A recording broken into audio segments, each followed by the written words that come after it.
Bismillahirrahmanirrahim. Assalamualaikum warahmatullahi wabarakatuh.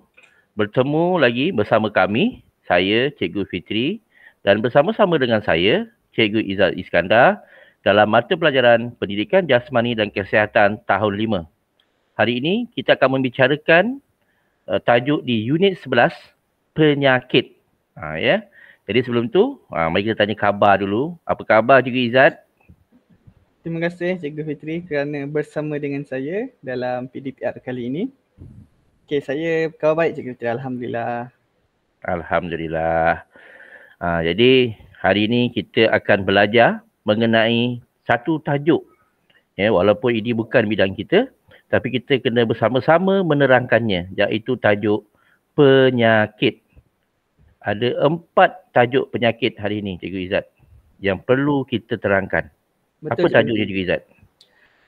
Kita ada 4 yang kita akan pelajari hari ini. Yang pertama adalah demam campak. Yang kedua cacar air. Atau nama lain chicken pox lah panggil Cikgu Fitri. Oh, chicken pop. Cacar air, chicken pop ya. Okey. Yang ketiga rubella. Dan yang keempat ni beguk. Antara keempat-empat ni penyakit ni, Cikgu Izzat, ada tak Cikgu Izzat dah pernah mengalami salah satu daripada penyakit ini? Saya rasa saya dah pernah kena 2 daripada 4 ni. Oh, 2 daripada 4. Penyakit apa tu ya? Yang pertama cacar air. Chicken pop? Ya, betul Cikgu Fitri. Oh. Saya kena ni masa umur tingkatan 2. Dan saya pernah kena beguk. Oh, beguk.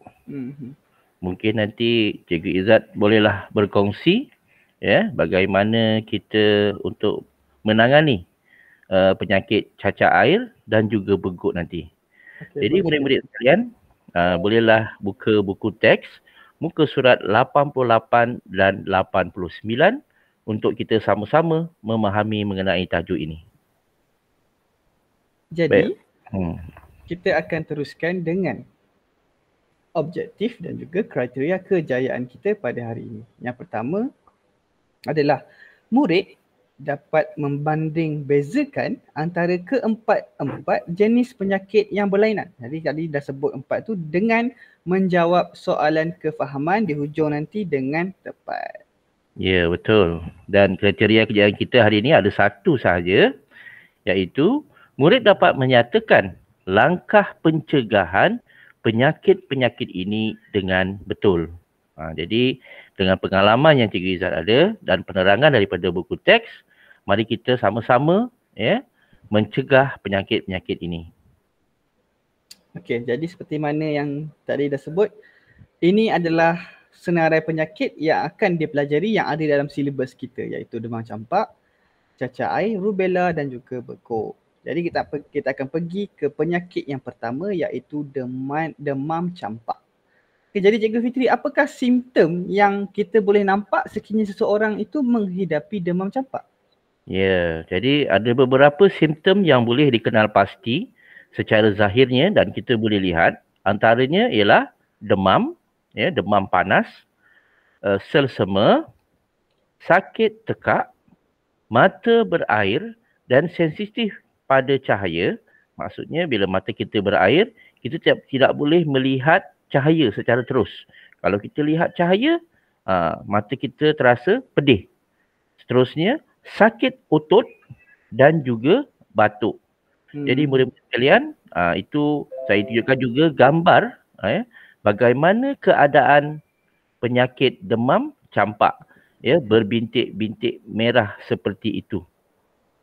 Mungkin Cikgu Izzat nak tambah apa-apa berkaitan dengan demam campak ni? Kita boleh tengoklah dekat poster ni. Poster ni dibuat oleh KKM. Maksudnya poster ini poster yang memang universal lah, satu Malaysia kita guna. Okey. Jadi demam campak lah jangkitan akut pada kanak-kanak disebabkan oleh virus campak. Ataupun nama bahasa Inggeris measles. Okey, jadi kita akan tengok nanti kenapa nama dia measles dan sebagainya. Okey. Jadi macam Cikgu Fitri cakap tadi, ini tanda-tanda demam campak. Kemudian demam, tadi ada simptom demam, ada bintik merah, ada batuk, ada sesema, ada sakit tekak. ada mata berair, sensitif kepada cahaya.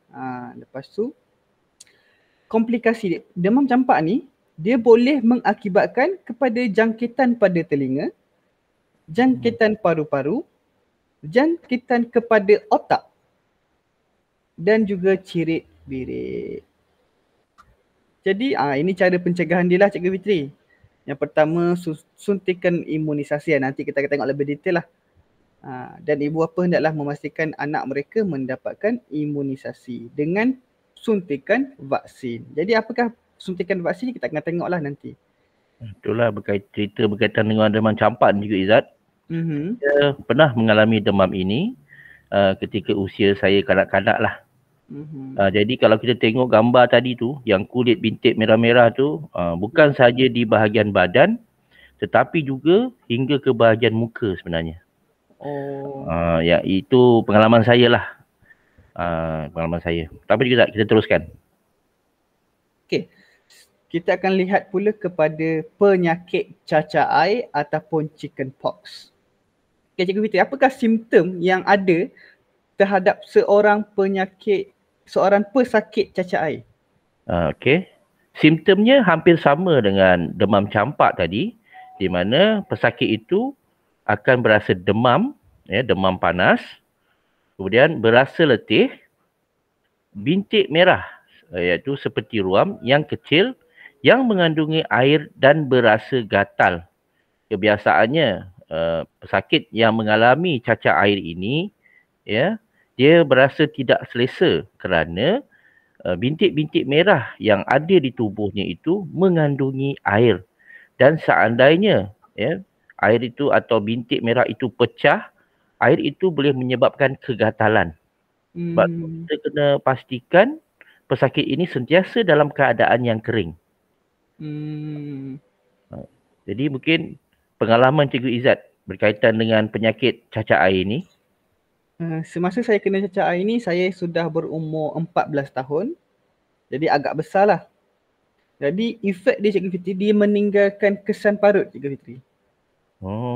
Sebabkan cacak dia tu pecah. Dia ada parut lah di badan saya, ada di tangan saya dan sebagainya lah. Itu kesan saya. Memang betul Cikgu Fitri cakap, memang tak selesa, gatal, baring tak kena, berdiri tak kena, duduk pun tak kena Cikgu Fitri. Tapi sekarang tak nampak pula kesan dia Nampak putih berseri, cantik, macam artis Korea je saya tengok. Ada Cikgu Fitri, saya sorok. Okey, mari kita tengok seterusnya. Poster. Ini poster daripada KKM jugalah. Cacak air ni disebabkan oleh virus varicella zoster. Ataupun nama pendek dia virus varicella lah. Cacak air disebabkan oleh jangkitan kali pertama. Maksudnya dia kali pertama dia kena kepada manusia yang berisiko. Okey, macam mana cara dia nak berjangkit? Secara langsung, sentuhan secara langsung. Maksudnya kepada lepuh air. Contohnya saya ada cacak air Cikgu Fitri. Lepas tu cacak air saya ni pecah. Ada lepuh air, ada blister tu. Lepas tu terkena dengan Cikgu Fitri pula. Jadi boleh berjangkit lah kepada Cikgu Fitri. Itu contoh lah. Ni simptom ni Cikgu Fitri dah sebut dah tadi. Jadi kita akan tengok pula perbezaan. Perbezaan antara cacak air, antara chicken pox dengan campak ataupun measles ni. Yang kita sebut tadi lah Cikgu Fitri. Jadi dua-dua demam Cikgu Fitri. Ya, sama Itu persamaannya. Itu persamaan dia. Tetapi yang measles ni ingat, mata dia jadi sensitif. Lepas tu dia ada batuk dan juga sakit tekak. Cacak air ni dia hanya di luaran. Maksudnya dia ada kesan lah di badan kita. Dia tak, dalaman tu seperti demam tu tak kenalah seperti sakit kepala, mata dan sebagainya tak ada Cikgu. Saya juga ada dimaklumkan bahawa berkaitan dengan pakaian pesakit cacak air ni. Saya dimaklumkan kita tak boleh sentuh juga sebab mungkin ada air apa tadi, blister. Lepuh air. Lepuh air tu pada pakaian pesakit. Betul Cikgu. Jadi sebab kalau kita pegang juga, dia juga boleh merebakkan penyakit cacak air. Betul ke Cikgu Izzat? Betul. Bukan sekadar pakaian Cikgu Fitri. Contohnya tempat tidur Cikgu Fitri, bantal lah pun tak boleh berkongsi lah. Jadi untuk langkah pencegahan tu kita akan tengok di hujung nanti. Sebab penyakit ni kita gunakan satu langkah yang sama. Macam mana kita nak mengatasi. Jadi murid-murid silalah berhati-hati dengan kedua-dua penyakit ini ya, untuk mengelakkan merebak di kalangan ahli keluarga kita ataupun kawan-kawan kita. Okey, seterusnya penyakit rubella. Okey, penyakit rubella ni seingat saya untuk perempuan sahaja. Betul ke Cikgu Izzat? Betul Cikgu Fitri. Okey, jadi antara simptom penyakit rubella ni sama seperti demam campak dan juga cacar air, iaitu demam panas, suhu yang tinggi, sakit tekak, bintik merah seperti ruam di muka dan merebak ke seluruh badan. Jadi murid-murid bolehlah melihat contoh pada gambar yang disertakan, bagaimana simptom penyakit rubella.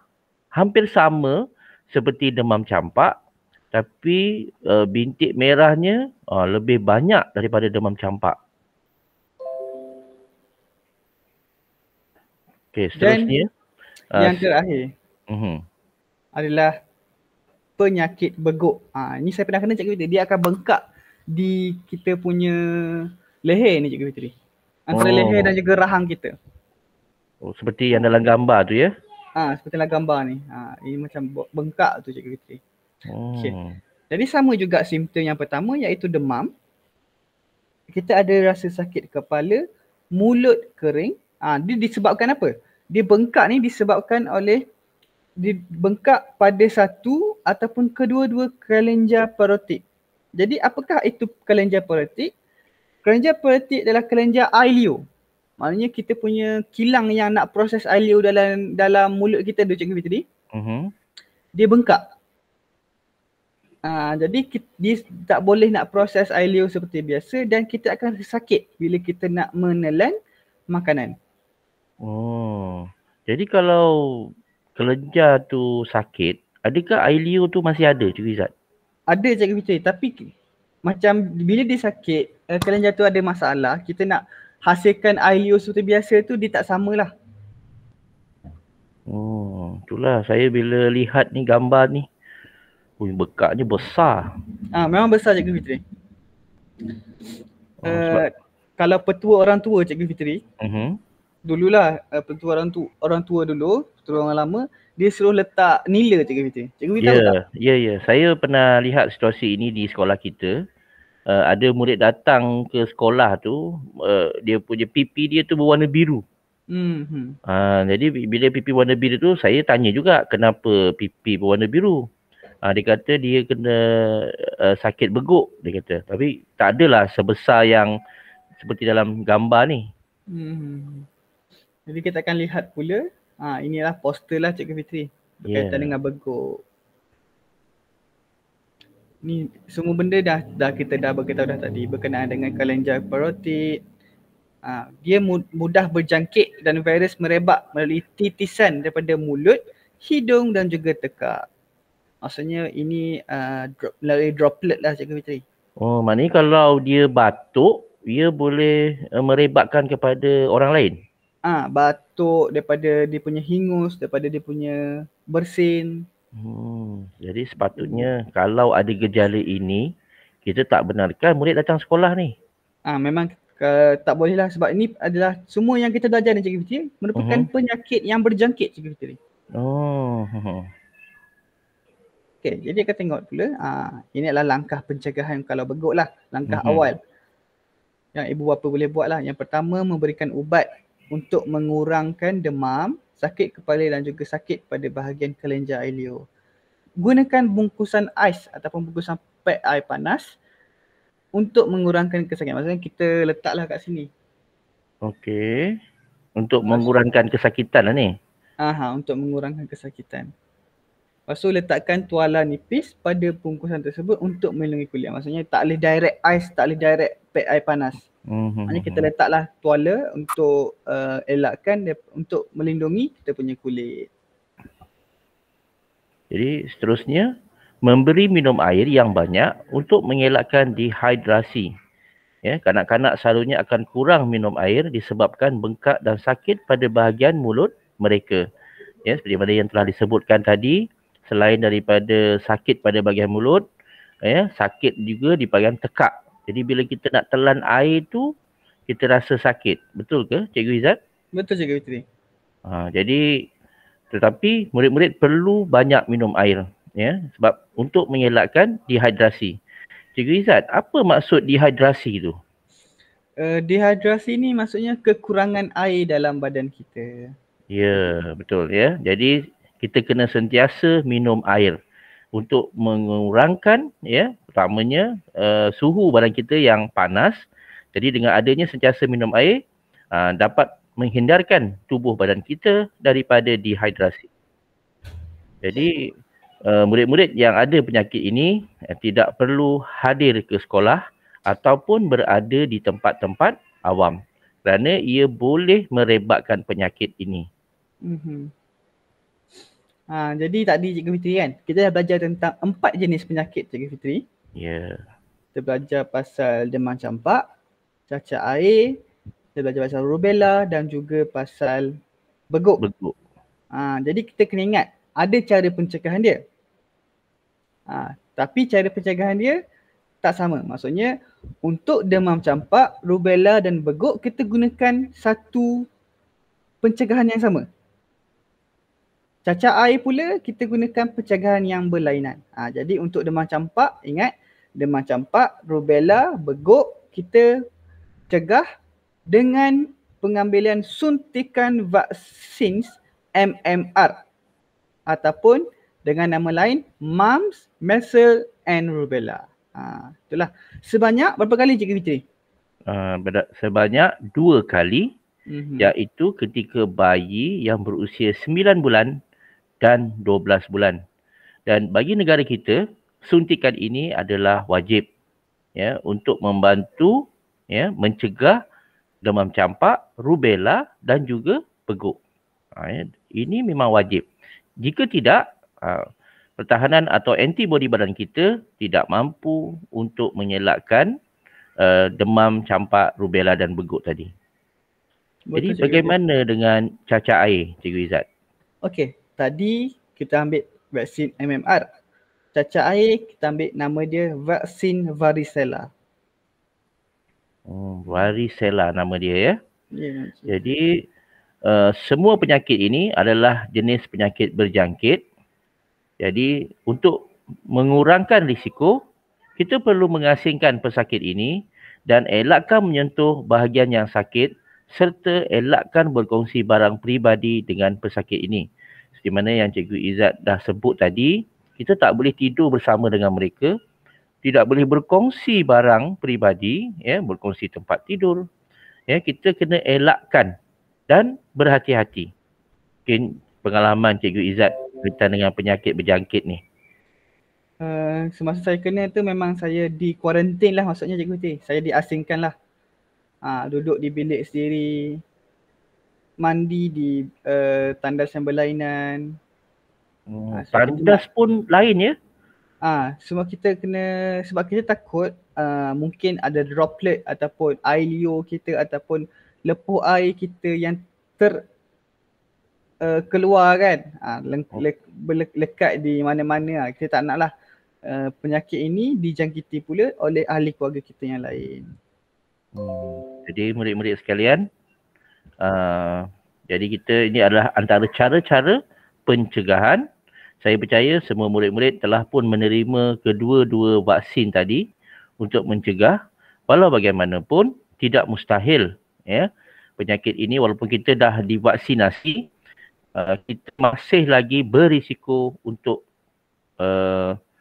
dijangkiti oleh penyakit ini. Jadi berhati-hati. Okey, apakah rumusan kita pada hari ini, Cikgu Izzat?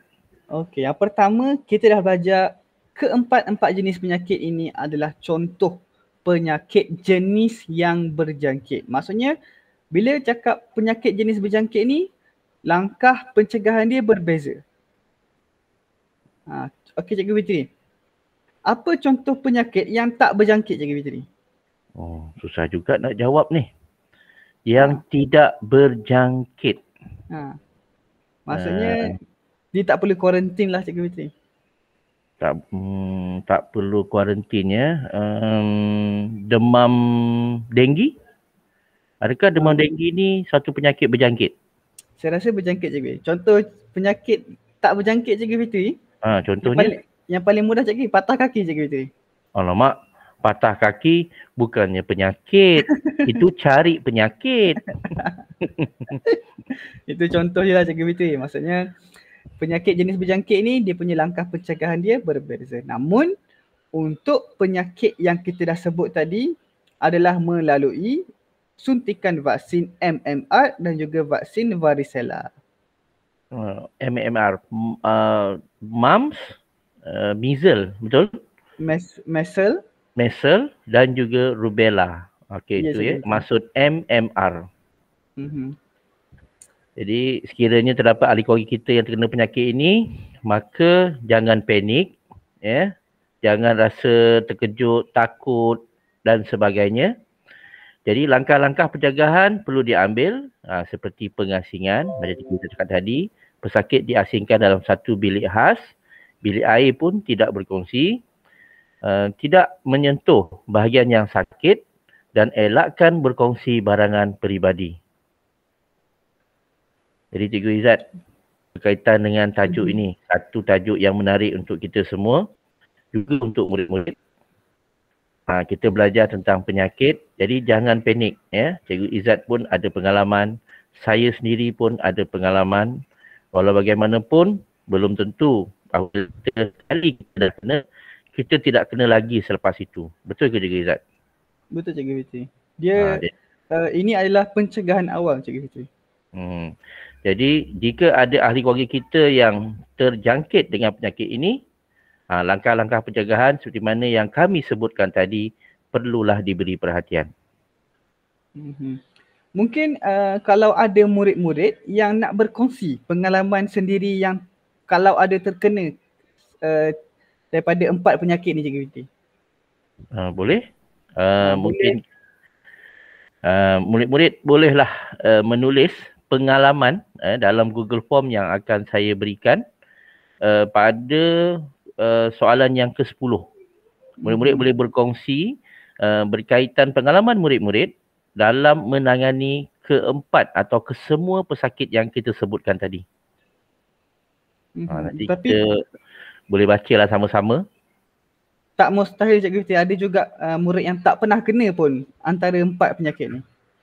Betul, saya percaya. Sebab itulah kita perlukan pengalaman tu.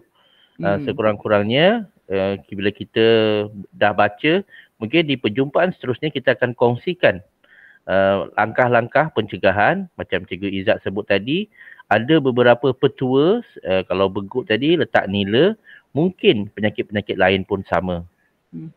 Saya nak kongsi lagi tu Cikgu Fitri. Kalau penyakit cacat air ataupun chickenpox ni Cikgu Fitri, seingat saya lah, nenek saya bagi saya minum air kelapa Cikgu Fitri. Okey, yang ini pun betul. Saya ingat kalau tapi chickenpox tu sebab saya tak rasa jadi saya tak tahu. Kalau demam campak tu ya.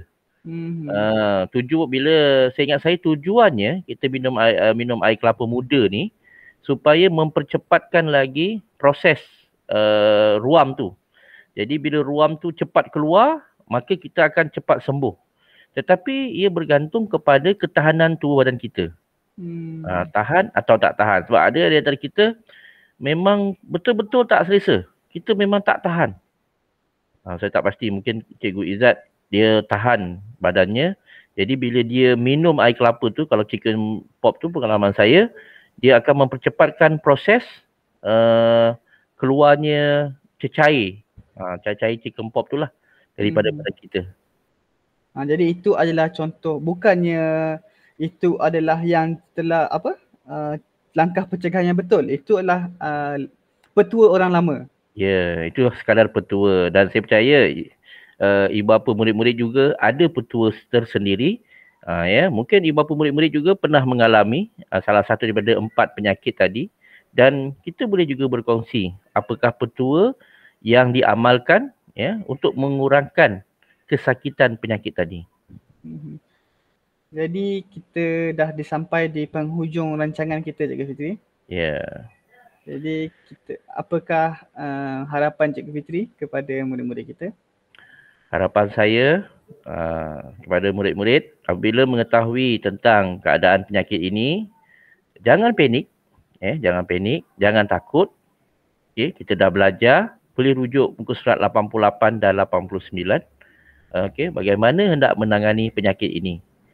Dan seandainya kamu mempunyai simptom-simptom yang telah disebutkan tadi, janganlah datang ke sekolah, dan elakkanlah jangkitan ini kepada kawan-kawan kita yang lain. Jadi kita tangguhkan dulu kelas kita, Cikgu Fitri. Ya, terima kasih Cikgu Izzat atas perkongsian berkaitan dengan penyakit ini.